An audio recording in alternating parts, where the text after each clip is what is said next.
மாமா ஆ என்ன மாமா பண்ணிக்கிட்டு இருக்கீங்க? என்ன மாப்பிள்ள, நீங்கள் தானே நிஷாவோட லவரை பற்றின ஆதாரம் ஏதாவது கிடைக்குதான்னு பார்க்க சொன்னீங்க. அது நிஷாட்டல்ல கேட்க சொன்னேன். இல்லை மாப்பிள்ள, இப்போ நிஷா பேசுகிற நிலைமையில இல்லை.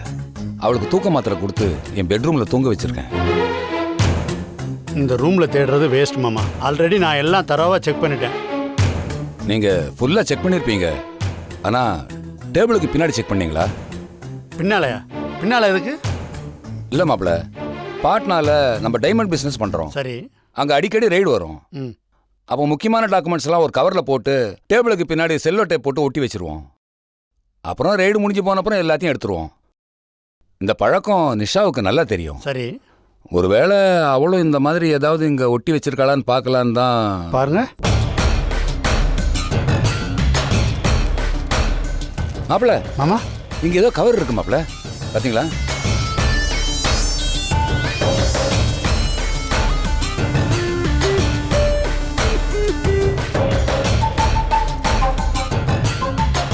உள்ள ஒரு ஃபோட்டோ மாதிரி இருக்கு மாமா. இவனும் கொடுங்க.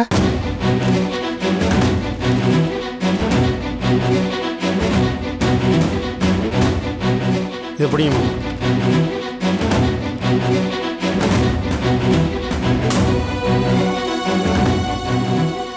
பொதுமக்களுக்கு ஒரு அறிவிப்பு. மேலே இருக்கும் படத்தில் இருப்பவனது பெயர் ஷாம் என்று சொல்லப்படுகிறது. இவன் பெண்களை சமூக வலைத்தளம் மூலம் பேசி அவர்களை ஏமாற்றி மயக்கி ஆசை வார்த்தை காட்டி பணம் பறிக்கும் காமுகன். அவனது வயது 25. மஜ்னு, ரோமியோ, அம்பிகாபதி, தேவதாஸ் போன்ற பல பெயர்களில் கல்லூரி பெண்களையும் அழகிய இளம் பெண்களையும் முதலில் தொடர்பு கொண்டு அவர்களை திருமணம் செய்து வெளிநாடு அழைத்து செல்வதாக ஆசை வார்த்தை காட்டுவான். பிறகு ஓட்டலுக்கு அழைத்து சென்று அவர்களை மயக்கி லட்சக்கணக்கில் பணம் பறிப்பான். ஆகவே இவனிடம் பெண்கள் ஏமாற வேண்டாம் என்று எச்சரிக்கை செய்யப்படுகிறார்கள். இவனை பற்றிய தகவல் கிடைத்தால் உடனடியாக கீழ்கண்ட எண்களில் தெரிவிக்கவும். தக்க சன்மானம் உண்டு. மாமா ஒரு நிமிஷம், இந்த போட்டோவில் இருக்கிறவனையும் இவனையும் பாருங்களேன். ஆல்மோஸ்ட் சேமாக தானே இருக்காங்க. கொடுங்க மாப்பிள்ள. ஆமாம் மாப்பிள்ள, எனக்கும் அப்படி தான் தோணுது. இப்போ என்ன மாமா பண்ணுறது? நம்ம உடனே போலீஸ்க்கு தகவல் கொடுத்துடலாம் மாப்பிள்ள. இந்த நம்பருக்கு கொஞ்சம் ட்ரை பண்ணி பாருங்கள்.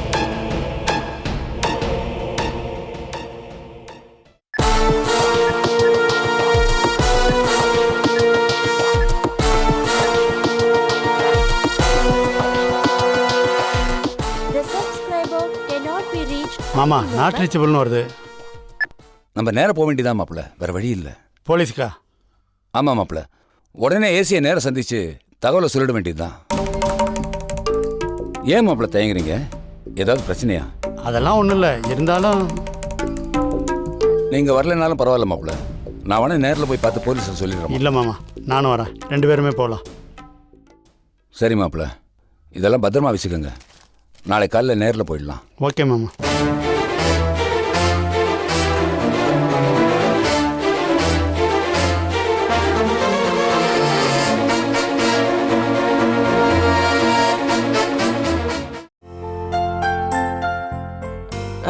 அமுதா, சொல்லுங்கம்மா. இன்னைக்கு கோர்ட்ல இருந்து வரும்போது ஐயரை பார்த்துட்டு வரணும். சரிம்மா. ஒரு நாள் குறிக்கணும். சரி, ஞாபகம் வச்சுக்க.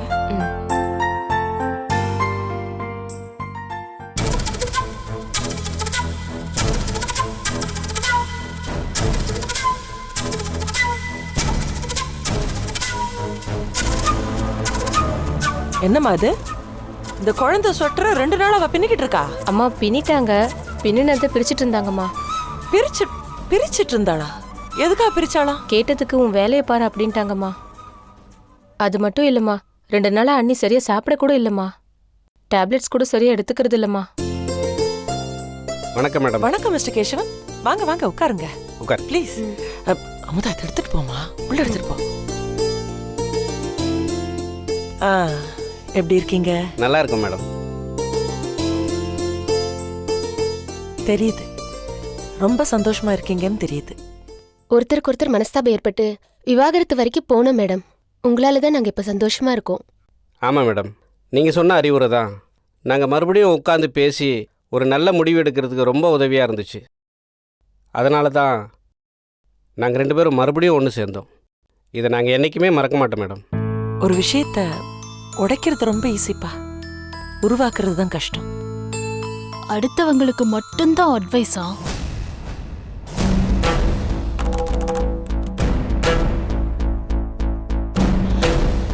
ஏய் அமுதா, உன்னதான் சொல்றேன். காஃபி குடிச்சா எடுத்து வைக்க மாட்டியா? டீப்பாய் மேலேயே இருக்கு. மேடம், என் மனைவிக்கு இது 7வது மாதம். வளகாப்பு வச்சுருக்கேன். கொஞ்சம் கிராண்டாக பண்ணலாமேன்னு மண்டபம் புக் பண்ணியிருக்கேன். நீங்கள் கண்டிப்பாக வரணும் மேடம். ஷூர். வளகாப்பெல்லாம் வீட்டில் தான் செய்வாங்க. இப்பெல்லாம் மண்டபம்லாம் எடுத்து செய்கிறாங்களா என்ன? நான் தான் ஆசைப்பட்டேன். எனக்கு அம்மா அப்பா கிடையாது, மாமியாரும் கிடையாது.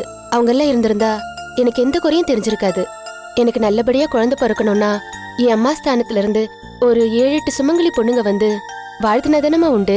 அந்த வாழ்த்து தானே என் மனசுக்கு ஒரு தெம்ப கொடுக்கும்.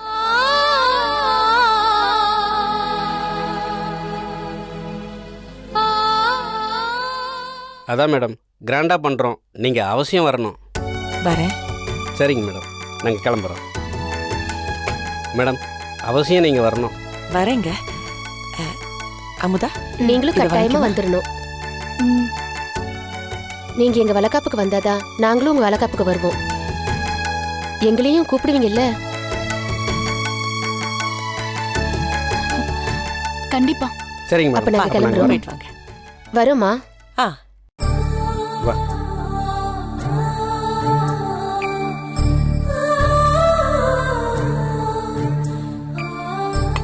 அம்மா கோர்ட்டுக்கு டைம் ஆச்சு, போலாமாம்மா? அமுதா, என்னம்மா? சாயந்தரமா ஐயரை பார்க்க வேண்டாம். இப்ப போறப்பவே பார்த்துட்டு போலாம். சரிம்மா.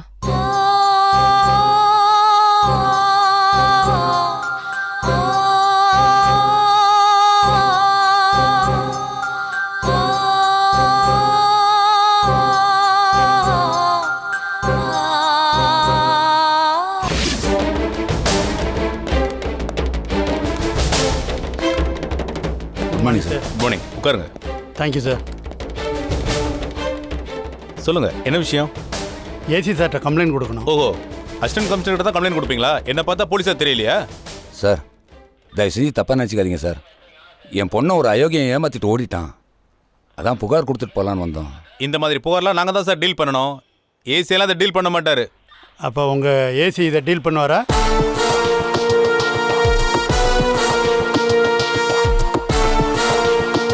இவன் ஷியாம் தானே இவன்? சார், என் மச்சனிச்சு பேர் நிஷா சார். அரவிந்த்னு ஒரு அயோக்கியன் அவளை ஏமாற்றி கல்யாணம் பண்ணி கெடுத்துட்டான் சார். இப்போ அவளை திருப்பி மர்டர் பண்ணுறதுக்கு ட்ரை பண்ணிக்கிட்டு இருக்கான் சார். அவன் ஒருவேளை நம்ம ஏசி சார் தேடிக்கிட்டு இருக்க அயோக்கியன் சாமா இருக்கலாம்னு நான் சந்தேகப்படுறேன் சார். அதான் இந்த பேப்பரில் இருக்க நம்பருக்கு நான் ட்ரை பண்ணி பார்த்தேன். பட் நம்பர் வந்து நாட் ரீச்சபிள்னு வந்தது சார். அதனால தான் சார் நேரில் வந்தோம். இப்படி டீட்டெயிலாக சொன்னால் தானே சார் தெரியும். சரி, ஒரு நிமிஷம் வெயிட் பண்ணுங்க.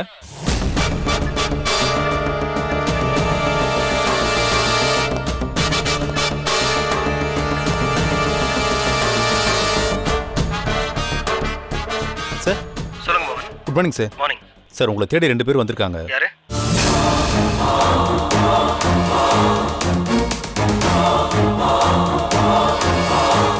ஓகே சார், அனுப்பி வைக்கிறேன். ஓகே.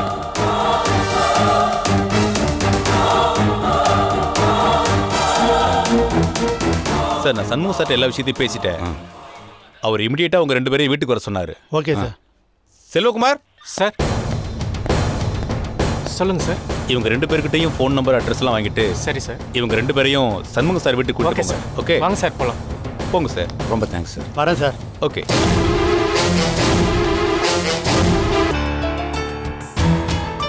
ஜெயந்தி, ஜெயந்தி, ஜெயந்தி எங்கத்த? ட்ரெஸ் மாத்திட்டு வரேன்னு போனா.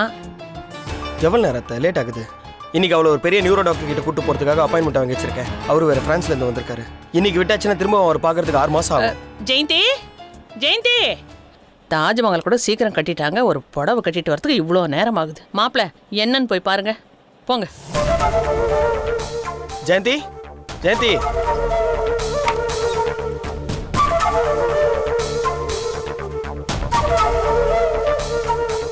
ஜெயந்தி, ஏய் ஜெயந்தி, என்ன ஜெயந்தி, ட்ரெஸ் மாத்திட்டு வரேன்ட்டு இங்க வந்து தூங்கிட்டு இருக்க? ஏன் ஜெயந்தி இப்படி படுத்துற? டாக்டர் கிட்ட போன, சீக்கிரம் வா. அப்போ நம்ம சினிமாக்கு போலியா? அது ஒண்ணுதான் இப்ப குறைச்சல். தியேட்டருக்கு தான் போறோம், ஆனா சினிமா தியேட்டருக்கு இல்ல, ஆபரேஷன் தியேட்டருக்கு. கிளம்பு. ஏன் மாப்பிள்ள அவளை மிரட்டுறீங்க? அவ வருவா, நீங்க போங்க. யாரோ வந்திருக்காங்க போல இருக்கு, என்னன்னு போய் பாருங்க. ரெடி பண்ணி அவளை அனுப்புறேன்.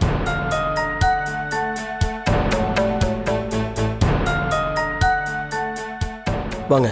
வணக்கம் சார். வணக்கம் சார். AC Shanmugam sir. ம், ஸ்டேஷன்ல இருந்து அமிச்சாங்க. ஆமாம் சார். ஆமாம் சார். வாங்க, உட்காருங்க. தப்பா எடுத்துக்காதீங்க, டாக்டர் அப்பாயின்மெண்ட் இருக்கு, அதனால கொஞ்சம் சீக்கிரம் போகணும். அதனால சொல்ல வந்தது கொஞ்சம் சீக்கிரம் சொல்லுங்க.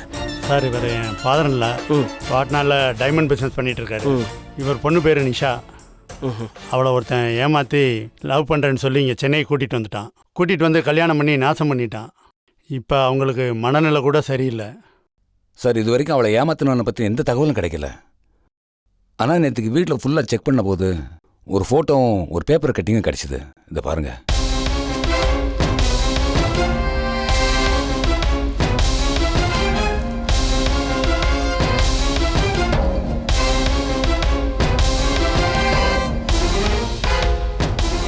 ஆமாங்க, இன்டர்நெட்டில் ஷாம்னு ஒருத்தன் பல பெண்களோடு பழகி அவங்க கிட்ட தவறாக நடக்கிறான்னு எங்களுக்கு இன்ஃபர்மேஷன் வந்துச்சு. பொதுமக்கள் எச்சரிக்கையாக இருக்கணுன்றதுக்காக அப்போ நாங்கள் கொடுத்த விளம்பரம் தான் அது. நான் ரெடிங்க. ஒரு நிமிஷம் சொல்லுங்க. சார், என் பொண்ணு இந்த பேப்பர் கட்டிங்க ரொம்ப ரகசியமாக வச்சுருந்தா. கூடவே அவளை ஏமாத்தினவனோட ஃபோட்டோவும் இருந்தது. அவன் பேர் அரவிந்த். பாருங்க. அரவிந்த்?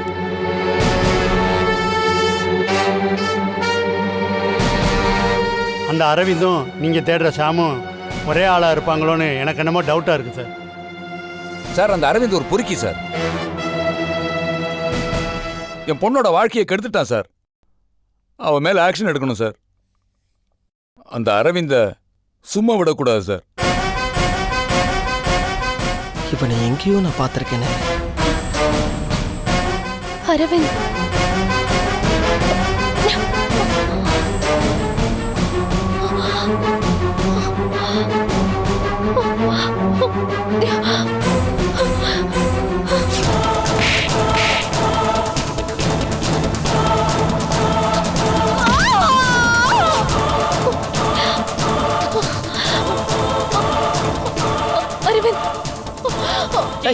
ஜெயந்தி, என்னாச்சு? என்னம்மா? ஜெயந்தி, என்னாச்சு? மேடம், என்னாச்சு? உட்காரு. என்னாச்சு சார்? தெரியல. என்னம்மா? ஃபோட்டோவை பார்த்தா ஏன் மயங்கினான்னு தெரியலையே. மாப்பிள்ள, உங்களுக்கு ஞாபகம் இருக்கா? ஜெயந்தி கூட ஒரு நாள் அரவிந்த்னு ஏதோ ஒரு பேர் சொன்னா. நீங்க கூட அவ சொல்றதெல்லாம் எழுதி வைங்க, டாக்டர் கிட்ட போய் சொல்லணும்னு சொன்னீங்க. இவ அடிக்கடி அந்த பேரை சொல்லுவா. நான் தான் சீரியஸா எடுத்துக்கல. இத்தனை நாள கோட்டை விட்டு இப்போ சொல்லுங்க.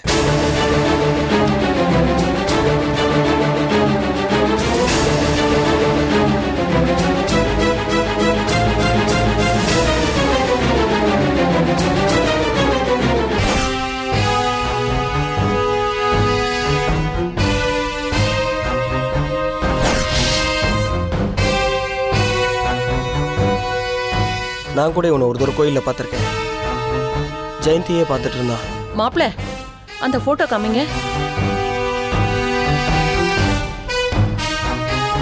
இவன் தான் மாப்பிள்ள, இவன் தான். இவன் தானா? என்ன இவன் தான் சைக்கோ மாப்பிள்ள. இவன் தான் ஜெயந்திய கடத்தினா. உங்களுக்கு எப்படி தெரியும்? இவன் தான் வீடு புகுந்து ஜெயந்திய கடத்திட்டு போனா. அப்ப நான் வீட்டுல தானே இருந்தேன். நான் அவனை பார்த்தனே. இவனை தடுக்க நான் எவ்வளவோ முயற்சி பண்ணேன். என்ன கட்டி போட்டு ஜெயந்திய கடத்திட்டு போனா. அப்ப நீங்க அவனை அன்னைக்கே பாத்தீங்களா? ஆமா. அறிவு இருக்கா உங்களுக்கு? அவன் எப்படி இருப்பான்? அவன் போட்டோ கூட கிடைக்காம நாங்க ஊரெல்லாம் தேடிட்டு இருக்கோம். ஜெயந்தி கிட்ட அவன் எப்படி இருப்பான்னு கேள்வி மேல கேள்வி கிட்ட அவளை டார்ச்சர் பண்ணதெல்லாம் உங்களுக்கு தெரியும்ல. தெரிஞ்சிருந்தா அவன் எப்படி இருப்பான்னு ஏன் என்கிட்ட சொல்லல? நீங்க என்கிட்ட கேட்கவே இல்லையே. என்ன முட்டாள்தனமா பேசுறீங்க? அவன் ஏதோ முகமுடி போட்டு வந்து ஜெயந்தியை கடத்திட்டு போயிட்டா நான் நினைச்சிட்டு இருக்கேன். அவன் எப்படி இருப்பான்னு என்கிட்ட சொல்லியிருந்தீங்கன்னா நேரத்துக்கு நான் கண்டுபிடிச்சிருப்பேன்ல. ஐயோ, எனக்கு சொல்லணும்னு தோணலையே. எது தோணணுமோ அதெல்லாம் உங்களுக்கு தோணாது. தேவையில்லாததெல்லாம் தோணிட்டு இருக்கும். எனக்கு வர ஆத்திரத்துக்கு உங்களை அப்படியே. சார் ப்ளீஸ், மேடம் மயக்கமாக இருக்காங்க, முதல்ல அவங்கள பாருங்க சார்.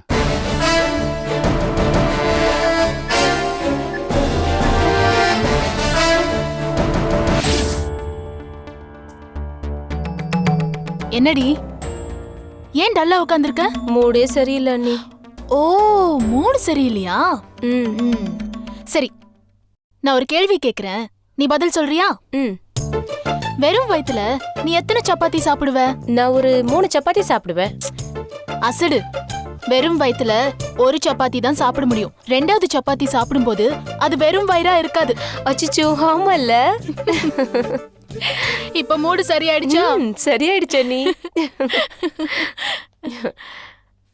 அம்மா, நான் உங்களை ஒரு கேள்வி கேட்கட்டுமா? கோர்ட்ல தான் கேள்வி, இங்கேயும் கேள்வியா? விதி யார விட்டுது? கேளு. நீங்க வெறும் வயித்துல எத்தனை சப்பாத்தி சாப்பிடுவீங்க? 4-5 சாப்பிட வேண்டி. ஐயோ போங்கம்மா. நீங்க 3 சப்பாத்தின்னு சொல்லிருந்தீங்கன்னா நான் சூப்பரா ஒரு ஜோக் சொல்லியிருந்திருப்பேன். ஐயோ, என்ன நீ சொதப்பிட்டனா? ஏ அமுதா, அம்மா. அவளை உட்கார சொல்ல, அவகிட்ட ஒரு விஷயம் பேசணும். அண்ணி. இந்த வீட்ல ஒரு நல்ல நிகழ்ச்சி நடக்கணும், அது இவளோட வளகாப்பா தான் இருக்கணும்னு நினைக்கிறேன். இவளோட வளகாப்பு பண்றதுன்னு முடிவு பண்ணிருக்கேன். சொல்ல அவள்கிட்ட. அண்ணி, தேவையில்லடி, அதுக்கு ஒன்னும் அவசியம் இல்லைன்னு சொல்லு அவங்க கிட்ட. அம்மா. ஏன் தேவையில்லைன்னு கேட்டு சொல்லு. இன்னைக்கு அந்த பொண்ணு வந்தப்ப என்ன சொன்னா? உங்களுடைய வளகாப்புக்கு என்ன இன்வைட் பண்ணுங்கன்னு சொன்னா. அண்ணி. ஏ அமுதா, வளகாப்புங்கிறது சம்பிரதாயத்துக்கு பண்ணிக்கிறது இல்ல, மனசுல சந்தோஷம் நிறையறதுக்கு பண்ணிக்கிறது. அந்த பொண்ணோட புருஷன் அவ ஆசைப்பட்டான்னு அவன் நிறைவேத்துறான், அதனால அவ சந்தோஷமா வளகாப்பு பண்ணிக்கிறான். இங்க என்ன சந்தோஷப்படுத்த யார் இருக்கா? கேளுடி அவங்கள. அம்மா, வளகாப்புன்றது வயித்துல இருக்கிற புள்ளைய 4 சுமங்கலிங்க வாழ்த்தணும், அதுக்காகத்தான் பண்றது. இந்த வீட்ல அவளுக்கு என்னடி குறைச்சல்? கேளுடி அவள்கிட்ட. அண்ணி. சொன்னா அவங்க நிறைவேற்றுவாங்களா? அம்மா. என்ன வேணும் கேள்றி. அண்ணி, எனக்கு வளகாப்புங்கிற ஒரு சம்பவம் இந்த வீட்ல நடந்தா அதுக்கு என்னோட மாமனார் மோகன் சர்மா வந்தாகணும். வந்தாதான் அது நடக்கும். அண்ணி, என்ன இது? சந்தடி சாக்குல என்ன கோத்து விடுறீங்க? இந்த விளையாட்டுக்கு நான் வரலப்பா.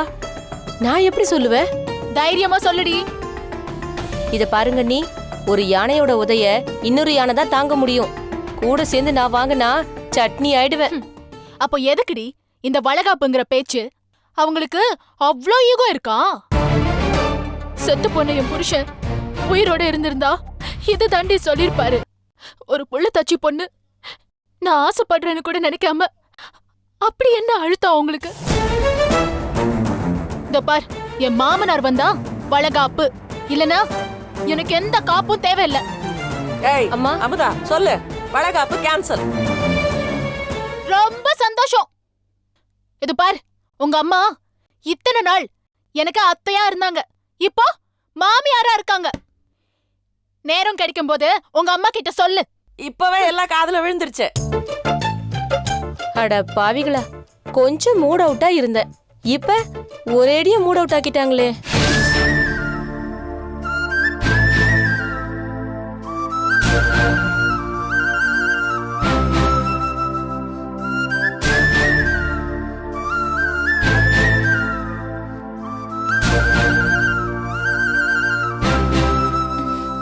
பாத்து.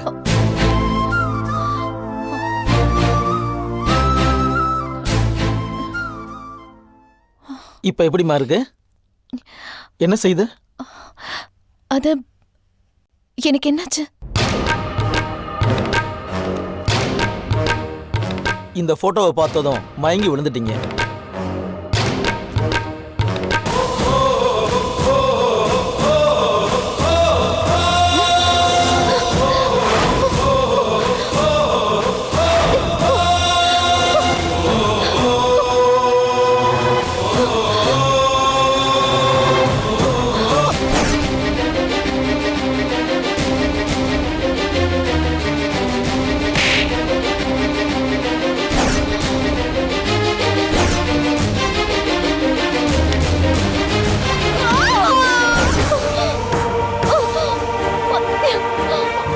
ஜெயதி, இந்த போட்டோல இருக்கும் பேர் அரவிந்த். இவனை பார்த்திருக்கியா?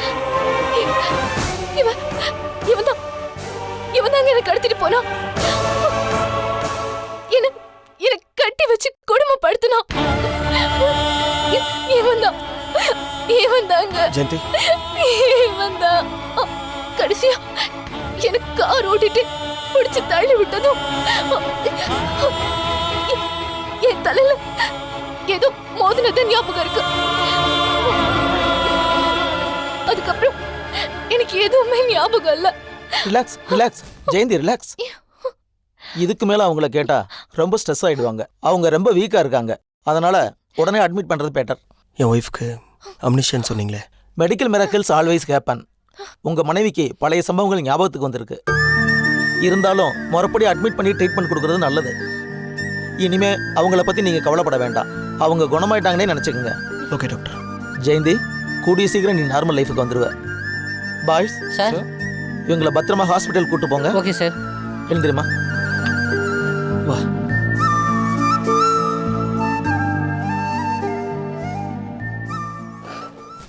டாக்டர், எனக்கு முக்கியமான வேலை ஒன்று இருக்கு. நான் போயிட்டு அப்படியே ஹாஸ்பிட்டல் வந்துடுறேன். என்னென்ன டெஸ்ட் எடுக்கணுமோ நீங்கள் எடுத்துருங்க. ஓகே, நீங்கள் சீக்கிரம் வந்துடுங்க. Okay doctor. அப்போது நாங்கள் கிளம்புறோம் சார். நான் உங்கள் 2 பேருக்கும் தான் தேங்க்ஸ் சொல்லணும். எனக்கு அர்ஜென்ட்டாக கொஞ்சம் ஒர்க் இருக்குது. பரவாயில்ல சார், ஏதோ எங்களால் முடிஞ்ச ஒரு நல்லது பண்ணியிருக்கோன்னு நினைக்கிறேன். வரேன் சார். ஆல்ரெடி நான் மாமாட்ட சொன்னேன் சார், இந்த ஃபோட்டோவில் இருக்க ஷாமும் அரவிந்தும் ஒன்று தான்ட்டு. ஆனால் எங்கள் மாமா அதை அரை மனசோடு தான் நம்பிக்கிட்டு இருந்தார். சார், உங்கள் நம்பர் கொஞ்சம் கொடுங்க. ஆல்ரெடி நாங்கள் ஸ்டேஷனில் கொடுத்துருக்கீங்களா? ஓகே, அப்போ நான் உங்ககிட்ட காண்டாக்ட்லேயே இருக்கேன். Okay sir. வரேன் சார். தேங்க்யூ. நாங்கள் வாங்க. ரொம்ப தேங்க்ஸ்.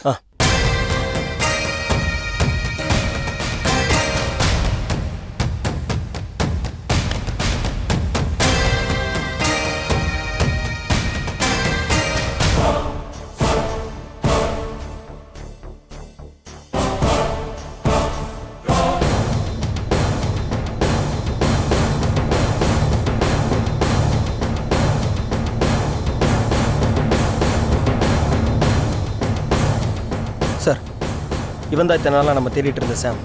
இவன் நிஜ பேர் அரவிந்த். இப்போ கூட பாட்னால ஒரு டைமண்ட் மர்ச்சருடைய பொண்ணு நிஷாங்கிறவங்களே ஏமாத்திருக்கான். அந்த பொண்ணு மூலியமாக தான் எனக்கு இந்த ஃபோட்டோ கிடைச்சிது. சார், இந்த ஃபோட்டோவை பார்த்த என் ஒய்ஃப் ஜெயந்தியும் அவங்கள கடத்தினது இவன் தாங்கிறத கன்ஃபார்ம் பண்ணிட்டாங்க sir. I am very sorry mister Shanmugam. உங்கள் கடமை செய்ய போன இடத்துல உங்கள் ஒய்ஃபுக்கு இப்படி ஆனது ரொம்ப வருத்தமாக இருக்குது. அதுக்கு என்ன சார் பண்ண முடியும்? உயிருக்கு ஒன்றும் ஆபத்து இல்லைன்னு நினைக்கும் போது மனசு கொஞ்சம் ஆறுதலாக இருக்குது சார். உங்கள் ஒய்ஃபுக்கு ட்ரீட்மெண்ட் கொடுக்குற டாக்டர்கிட்ட ஐஜி ஃபோனில் பேசி ப்ரெஷர் கொடுத்துருக்காரு. தெரியும் சார், டாக்டரே சொன்னார். இப்போது அடுத்து என்ன சார் பண்ணணும்? நம்ம அடுத்த கட்ட நடவடிக்கையில் இறங்கலாம். சார், இவன் ஃபோட்டோ எல்லா ஸ்டேஷனுக்கு அனுப்பி தேட ஆரம்பிச்சலாம் சார். ஒருவேளை அவனை தேடி கண்டுபிடிக்க டைம் ஆகலாம். அதுக்குள்ளே அவன் எவ்வளோ தப்பு பண்ணுவான், எந்த பொண்ணு வாழ்க்கையில் விளையாடுவான்னு யாருக்கு தெரியும்? இப்போதைக்கு குற்றவாளியை கண்டுபிடிக்கிறத விட குற்றம் நடக்காமல் தடுக்கிறதா முக்கியம். அதனால் பப்ளிக் ஒரு எச்சரிக்கையாக நாளைக்கே மீடியாவில் அவன் ஃபோட்டோ வர மாதிரி ஏற்பாடு பண்ணிடுங்க. இந்த தடவை நம்ம வேலை சுலபம். ஏன்னா ஃபோட்டோ இருக்கிறதுனால பப்ளிக்கே அவனை காட்டி கொடுத்துருவாங்க. Yes sir.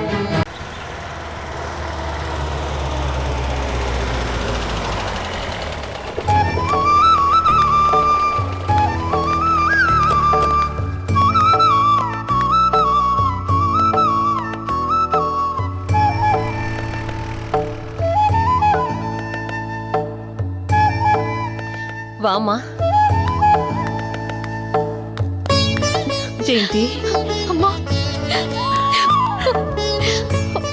நான் நார்மல் ஆயிட்டேம்மா. எனக்கு குணமாயிடுச்சு. ரொம்ப சந்தோஷமா. இனிமே கவலைப்பட ஒன்றும் இல்லைம்மா. ஜெயந்தி, இந்த மருந்து மட்டும் வேலை கரெக்டாக சாப்பிடணும். டாக்டர், இனிமே என் பொண்ணு பழைய ஜெயந்தியா இருப்பால, மறுபடியும் அந்த அம்னீஷியா வந்து அவளை தாக்காத. அப்படி இல்லை, மருத்துவத்தில் சில விஷயங்கள் விசித்திரமா நடக்கும். குணமாகாதுன்னு சொல்லுவோம், ஆனா குணமாயிடும். அந்த மாதிரி உங்க பொண்ணு இப்ப குணமாயிட்டா. அது போதும் டாக்டர், அது போதும். மாப்பிள்ளை ஹாஸ்பிட்டலுக்கு வரலையா? வழக்கம் போல காவல்துறை கடமைகள் அப்படி இருந்திருப்பாரு. சரிம்மா, நான் வரேன். ஜெயந்தி, பாத்துக்கமா.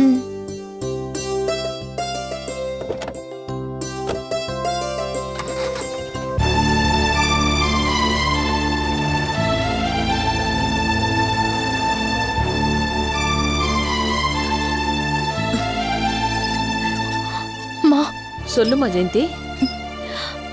இத்தனை நாளா என்னம்மா நடந்துச்சு? எனக்கு என்னதான் ஆச்சு?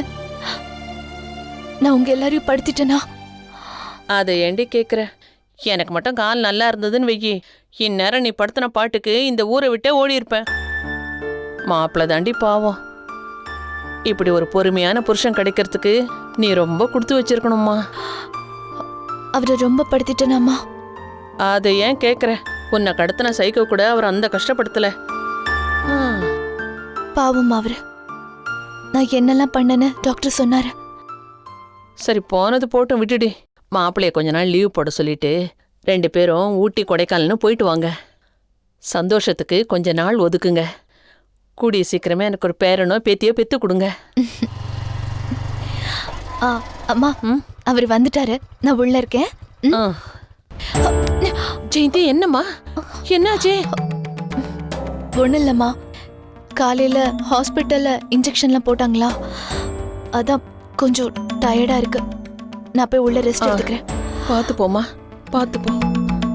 கடவுளே, என் பொண்ணுக்கு மறுபடியும் அந்த அம்னிஷியம் வரக்கூடாதுப்பா. ஜெயந்தி, மாப்பிள்ள. ஜெயந்தி, ஜெயந்தி ரூம்ல தான் இருக்கா. டாக்டர் இப்போதான் எனக்கு ஃபோன் பண்ணாரு. அவளுக்கு இனிமே எந்த பிரச்சனையும் இல்லையா? அவ குணமாயிட்டாளா? மாப்பிள்ள, ஏன் எப்பவும் பதட்டமாவே இருக்கீங்க? கொஞ்ச நாள் லீவ் போட்டு ஊட்டி கொடைக்கானல் மூணாறு போலாம்ல? மறுபடியும் மூணாரா? சரி, வேண்டாம். பக்கத்துல இருக்க முருகன் கோயிலுக்காவது போயிட்டு வாங்க. பார்க்கலாம்.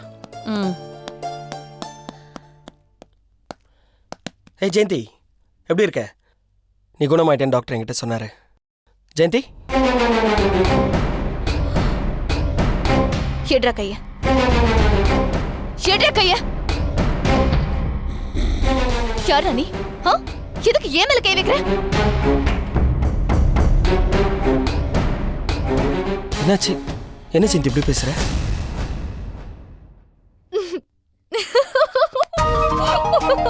என்னாச்சு ஜெயந்தி? என்ன ஜெயந்தி, என்னாச்சு உனக்கு? சாரிங்க, சும்மா விளையாட்டுக்கு தான் உங்களை பயமுறுத்தினேன். நான் உங்களை எப்படிலாம் திட்டி யாரெல்லாம் கேட்டு என்னென்னமோ பண்ணேன்னு டாக்டர் என்கிட்ட சொன்னாரு. அதான் உங்க ரியாக்ஷன் பார்க்கறதுக்காக இப்படி பண்ணேன். எனக்கு குணமாயிடுச்சுங்க. நான் நல்லபடியா இருக்கேன். என்ன அசிஸ்டன்ட் கமிஷனர் சார், ரொம்ப பயந்துட்டீங்க போல இருக்கு. எப்படி இருந்த? எப்படி? சரி சரி சரி, என்ன ஆசீர்வாதம் பண்ணுங்க. என்னங்க, நான் உங்களை ரொம்ப கஷ்டப்படுத்திட்டேன்ல.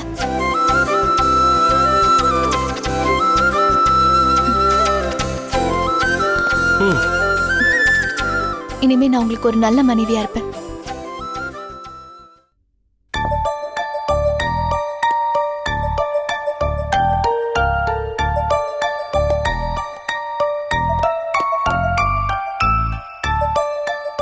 எல்லாரும் சாப்பிட்டாச்சா? அமுதா சாப்பிட்டுட்டு போயிட்டாமா. எல்லாரும் சாப்பிட்டாச்சா?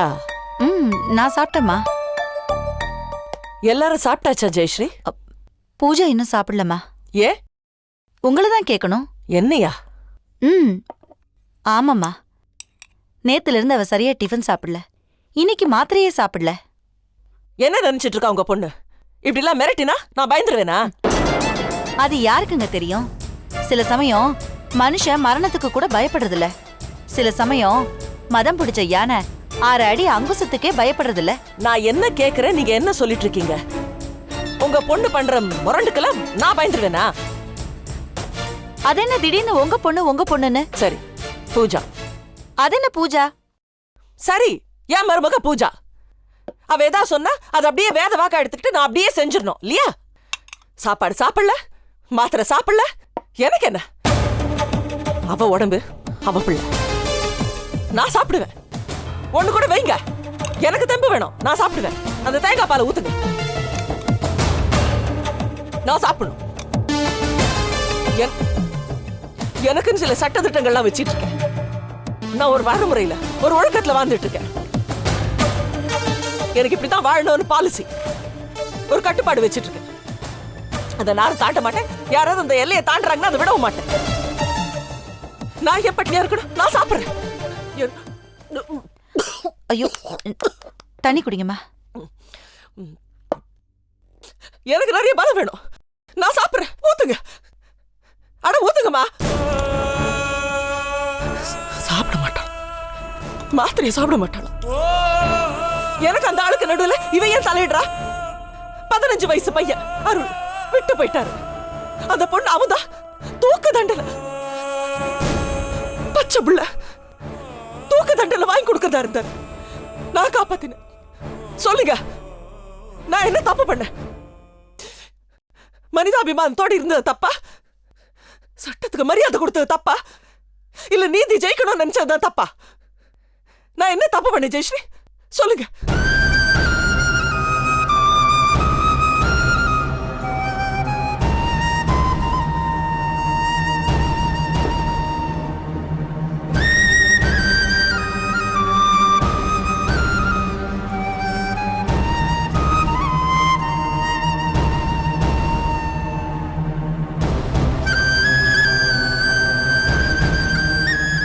என் மாங்கல்யம் தான் அவரை தடுக்கல. பிள்ளை மேல இருக்கிற பாசம் கூட அவரை தடுக்கல. 4 பேர் அருளை கேட்பாங்க அவங்க அப்பாவை பத்தி. அங்க ஏதோ சமாளிச்சுட்டு வீட்டுக்கு வந்து அழுவா. அதுவும் எனக்கு தெரியாம அழுவா. ஸ்கூல்ல நடக்கிற பேரண்ட் டீச்சர் இன்டர்வியூக்கு வரணும்னா 2 பேரண்ட் போய் நிக்கணும். இங்க எது கடைசியா போய் நிப்பேன். சுமங்கலி பூஜைக்கு கூப்பிட்டாங்கன்னா ஒத்த பொம்பளையா போய் நிப்பேன்.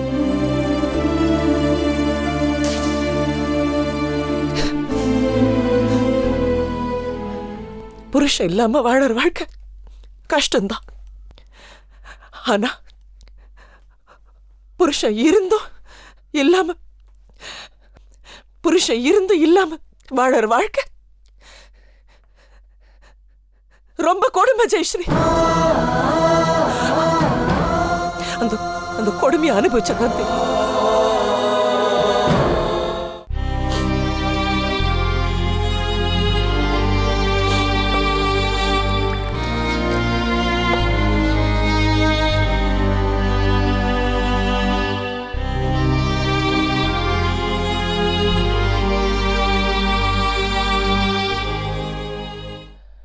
ஒரு தடவை எனக்கு ஒரு மேஜர் ஆக்சிடென்ட் நடந்துச்சு. தலையில பலமா அடிபட்டு இருந்துச்சு. ஆபரேஷன் பண்றதுக்கு முன்னாடி புருஷனோட கையெழுத்து வேணும் கேட்டிருந்தாங்க.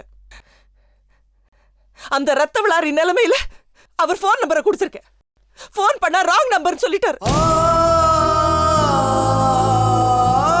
இந்த மனுஷனுக்கு இறக்கம் காட்டணும். இந்த மனுஷனோட சேர்த்து வாழணும்ல. இப்ப உனக்கு என்னதாண்டி பிரச்சனை? எனக்கு வளகாப்பு நடக்கணும். ஆனா அந்த மோகன் சர்மா வரக்கூடாது. இதாண்டி என் பதில். உன் பதில் என்ன?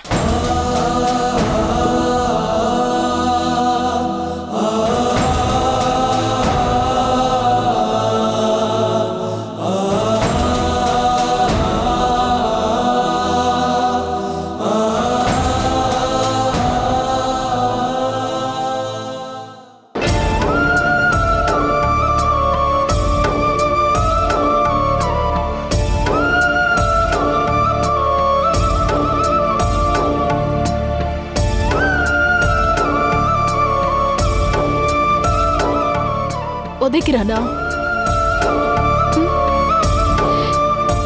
என் புள்ள வயித்துல உதைக்கிறான்.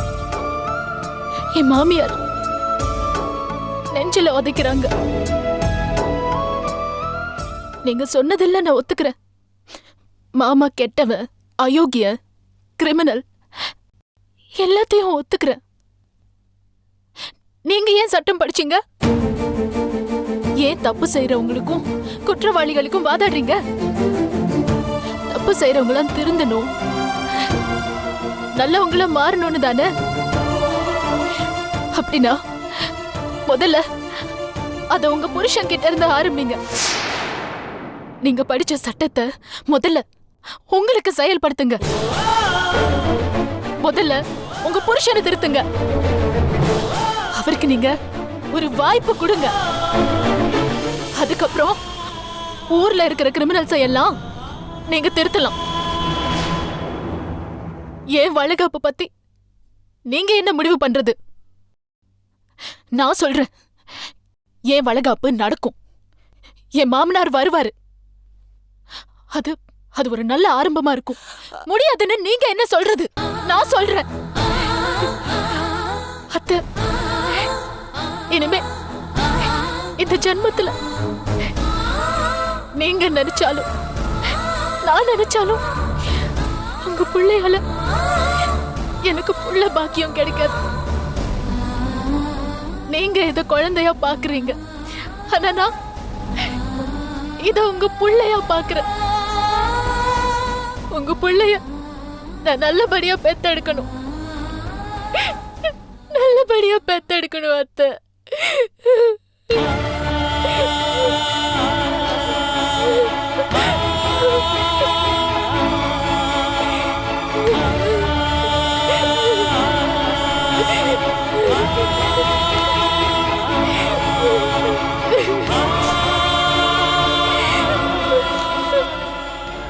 எனக்கு புரியுது கண்ணா.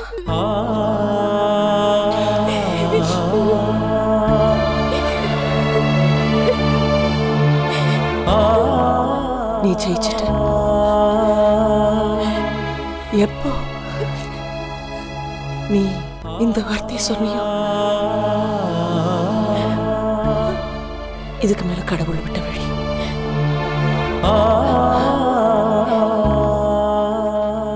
நாளைக்கு எப்போ அவரை கூப்பிட்டுக்க வரட்டும். சந்தோஷம் தானே?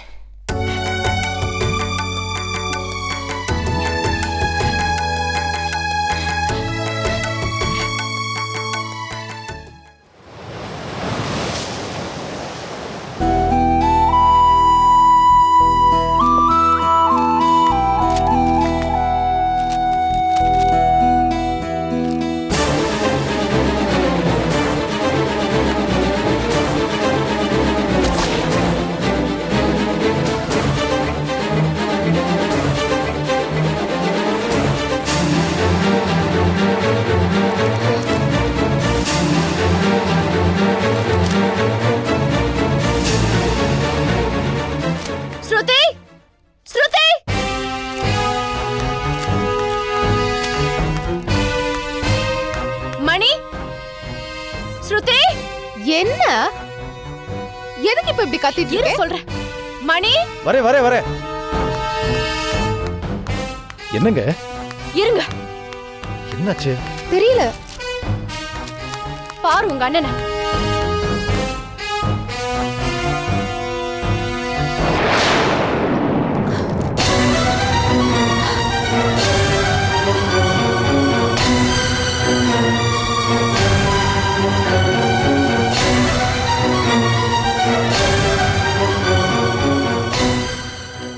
பொதுமக்களுக்கு ஒரு எச்சரிக்கை. இங்கே படத்தில் உள்ள இளைஞனின் பெயர் அரவிந்த். இவன் ஷாம் மற்றும் ரோமியோ என்ற பெயரில் இணையதளத்தின் மூலம் பெண்களை தொடர்பு கொண்டு அவர்களை வசியப்படுத்தி அவர்கள் கற்பையும் பணத்தையும் சூறையாடியுள்ளான். இவனிடம் இணையதளத்தில் தொடர்பு வைத்திருப்பவர்கள் உடனடியாக அதை துண்டித்துக் கொள்ளும்படி கேட்டுக்கொள்ளப்படுகிறார்கள். பல தற்காப்பு கலைகளை அறிந்த இவன் ஒரு அபாயமான கிரிமினல் குற்றவாளி. இவனிடம் எச்சரிக்கையாக இருக்கும்படியும் இவனை பற்றிய தகவல் அறிந்தால் உடனே கீழ்கண்ட காவல்துறை எண்களுக்கு தொடர்பு கொள்ளும்படி கேட்டுக்கொள்ளப்படுகிறார்கள். என்ன மகா, நம்ம அரவிந்தா? என்னால நம்பவே முடியல. அது என்ன நம்ம அரவிந்த் அந்த முட்டாளுக்கு? எங்க அண்ணனா இப்படி? ஐயோ கடவுளே, நான் என்ன பண்ணுவேன்? அப்பா அம்மா ஜெயில்ல, அண்ணா அதோட பெரிய கிரிமினல். நான் ஏன் இன்னும் உயிரோட இருக்கேன்? ஏய், அப்படி பேசாதடி. நீ என்னடி பாவம் பண்ண? அரவிந்தா ஷாம் அப்படின்னா நெட்ல பெண்களை ஏமாத்தினது, என் தம்பி மனைவி ஜெயந்தியை கடத்தி மூணார்ல கொண்டு போய் வச்சது, சண்முகம் இவ்வளவு நாளா தேடிக்கிட்டு இருந்தது எல்லாம் இவனைத்தானா? நம்பவே முடியலையே. அதான் எனக்கு புரிய மாட்டேங்குது மணி. நம்ம கூடவே இத்தனை நாள் இருந்திருக்கான். இவன் அயோக்கியன்னு எனக்கு தெரியும். ஆனா இவ்வளவு பெரிய அயோக்கியன்னு இப்பதான் எனக்கு தெரியுது. மகா, உனக்கு ஞாபகம் இருக்கா? ஒரு தடவை டிவில தாடி வச்ச ஒருத்தனோட போட்டோ காமிச்சு இவன் இன்டர்நெட் ரோமியோன்னு சொன்னாங்க. நாம கூட இவனை பார்த்தா அரவிந்த் மாதிரியே இருக்குன்னு கிண்டல் பண்ணி சிரிச்சோமே. அன்னைக்கு கூட அவன் கையில இருந்த ரிமோட் எடுத்து உன் மண்டையை உடைச்சானே, இதுக்காக தான். இவனை போய் கல்யாணம் பண்ணிக்கன்னு என்ன சொன்னீங்களே மணி. நான் மட்டும் இவனை கல்யாணம் பண்ணிருந்தா என்ன ஆயிருக்கும் மணி? யோசிச்சு பாருங்க. எப்படி இவன் இவ்ளோ அயோக்கியனா மாறினா? ஐ திங்க் போலீஸ்க்கு அவன் என் அத்தை பையனு இன்னும் தெரியல போல இருக்கு. போன் பண்ணி உங்க தம்பிக்கு எல்லா விஷயத்தையும் சொல்லுங்க. அவனை புடிச்சு கொடுக்கற ஒரு நல்ல காரியமாவது பண்ணுவோம்.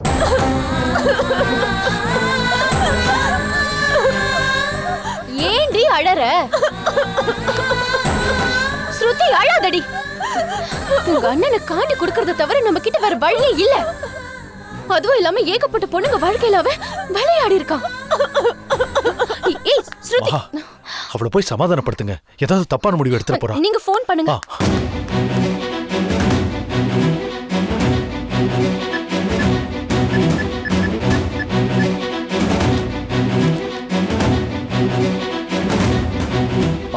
சண்முகம், நான் சுப்பிரமணி பேசுறேன்டா. பேப்பர்ல அரவிந்த பத்தி வந்திருக்கல, அவனை பத்தி எல்லா உண்மையும் எனக்கு தெரியும்டா. எப்படிண்ணே? என்ன சொல்ற? ஆமாண்டா. உனக்கு எப்படி அவனை தெரியும்? நீ எங்க இருக்க இப்போ? நான் ஸ்டேஷனுக்கு போயிட்டு இருக்கேன். நீ எங்க இருக்க இப்போ? நான் மகா வீட்ல தான் இருக்கேன். நீ உடனே கிளம்பி வா. சரி, மகா வீட்டுக்கு தானே? மகா வீட்ல தான் இருக்கேன். உடனே சரி.